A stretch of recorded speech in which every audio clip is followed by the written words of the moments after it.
Hey guys, Romanian Reaper here. So, I have just seen Gladiator II. Once again, it is directed by Ridley Scott, and it's coming to us nearly 25 years after the original film asked us, are you not entertained? And really solidified itself as a proper classic movie and, one of my favourites. And so, given that status in popular culture, it certainly is reasonable to feel a little apprehensive about the prospect of, making a sequel to that. But given the really strong lineup of talent that had been assembled for this one, I went in with at least a little bit of hope that Ridley had actually delivered. But is the film a worthy successor to the classic original?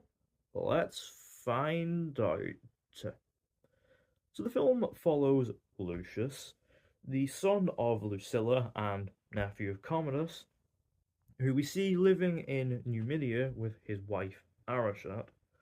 Then one day the Roman army, led by General Acacius, invades and lays siege, killing Arichat. Lucius is then sold into slavery and is bought up by Macrinus to join his stable of gladiators, which soon gives Lucius an opportunity to carry out his revenge against General Acacius. However, what he doesn't realize is that Macrinus also has an agenda of his own. So obviously, look, making a sequel to the classic Gladiator is certainly a tall order, especially so given how hit or miss Ridley has been in the last number of years. But I went in at least a little hopeful that it would be good, given my love of the original film. I hope that it would at least, be something of a return to form for Sir Ridley. To deliver my verdict on the film, I gotta do it in a way perhaps fitting of the Roman Empire.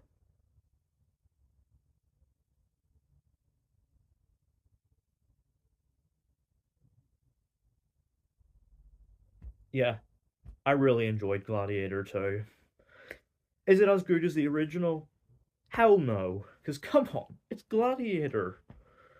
But is it still a really enjoyable film on its own terms? Abso-fucking-lutely. And, at its core, it very much, it's very much looking at the original film with, a lot of reference, there's a lot of callbacks and nods, whether it be the, animated opening credits, it really sets the tone for the spectacle to come, or, sort of, calling back to lines from the original, like strength and honor, or what we do in life echoes in eternity. It can at times lean a little bit towards rehash territory, especially in regards to Lucius's arc. It very much hits on beats that we already saw on Maximus's journey in the original, but it's certainly easy to overlook when the actual film around that is just so damn entertaining to watch.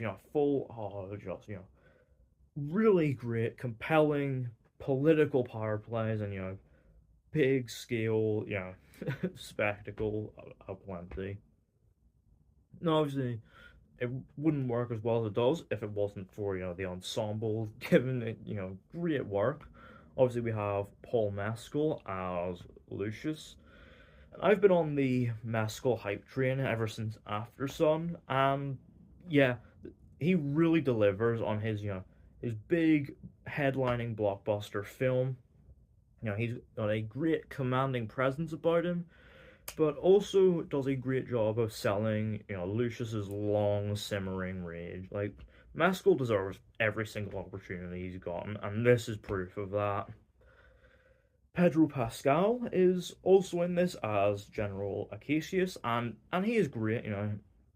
He's this great hero of Rome. A powerful speaker, but he's also grown weary of the constant, conquests and campaigns and expansions, and his sort of loyalties become a bit more conflicted. He sells it really, really well. You've also got Joseph Quinn and Fred Heckinger as Geta and Caracalla. These, two brothers, are, vain, narcissistic, mad with power, ruling over Rome with their destructive influence. And yeah, the pair of them give it large. They are such entertaining, hissable villains. Great, great pair. And returning from the first, you've got Connie Nielsen as Lucilla, and she's still very much driven to fulfill her father Marcus Aurelius's dream of Rome. And yeah, she sells that Lucilla's guilt and pain very, very well. But the scene stealer, far and away, is the great Denzel Washington as Macronus.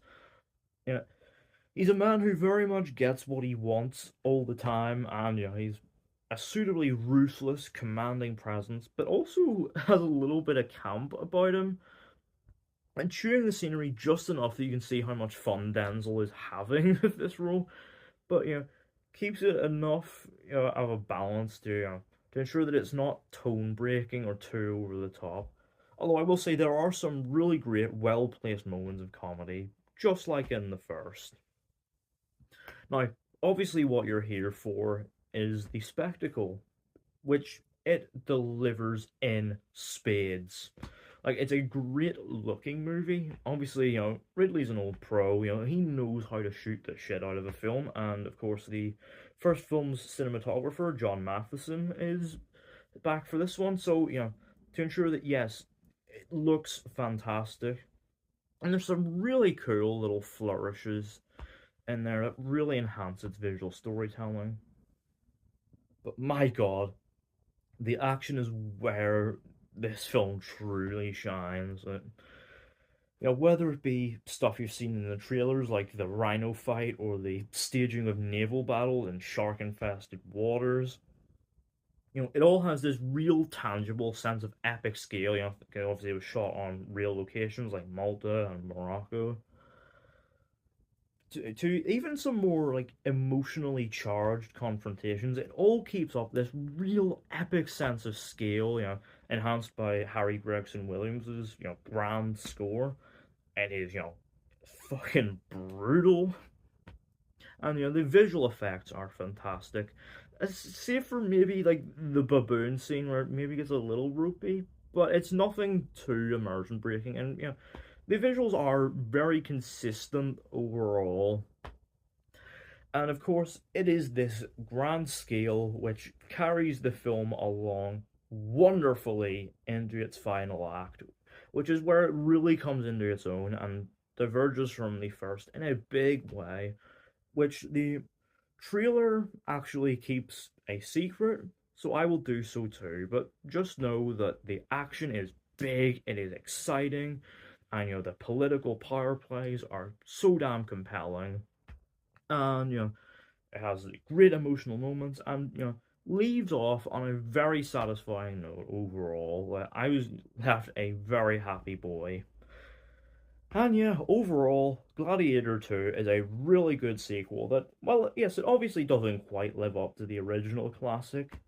It's still really, really damn entertaining, and is hopefully the beginning of a return to form for Ridley Scott. And yeah, overall, out of 10, Gladiator 2 gets an 8. So yeah, let me know down in the comments. Have you seen Gladiator 2? What did you think of it? What did you make of it in comparison to the first? And are you excited to see where Paul Mescal's career goes next? Let me know all that down in the comments. Don't forget to hit the thumbs up button if you enjoyed. Don't forget to hit the subscribe button if you're new. And don't forget to turn on post notifications so you don't miss an upload.